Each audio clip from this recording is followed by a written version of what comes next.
He was one of the most notorious pirates of the Caribbean. 3 centuries before actor Johnny Depp sailed onto the big screen and made robbery on the high seas entertaining.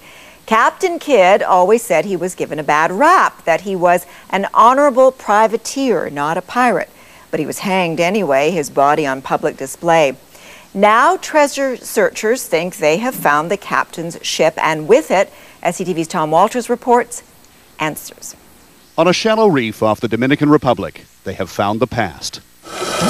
This is a little time capsule. This is a piece of history that's gone to the bottom of the sea. Here, the bottom of the sea is barely 3 meters down, and yet there are things that have gone undiscovered for centuries. We had virtually an untouched, unlooted shipwreck, which I've never seen in 40 years of diving. What's more, researchers from Indiana University think this is the ship of legendary pirate Captain William Kidd. Captain Kidd had quite a storied life. Storied and debated.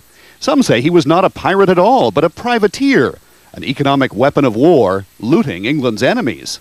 But rightly or wrongly, he was charged with piracy, and after a sensational trial and a grotesque public execution, he was so notorious that the name Captain Kidd has just been part of the culture for more than 300 years. With fictional accounts of his life and fictional characters inspired by his life, shall we seal it in blood? The legend has grown. And nowhere has it stirred more enduring fascination than on Oak Island, Nova Scotia. So the story goes, Captain Kidd dropped anchor there, and for more than 2 centuries, treasure seekers have been digging in something called the Money Pit, a deep hole with layers of beams. But their efforts always thwarted by water-filled tunnels. Then they'd get flooded out. Dan Blankenship has been trying for decades. Sometimes I think I'm probably guilty as others as being obsessed. This, I believe... Given such obsession, it's easy to see why there's so much excitement now over this ship. We have a ship that people think is going to be loaded with gold and silver. But the ship itself is the treasure. A treasure that may give a small glimpse into the truth of a life submerged in generations of myth.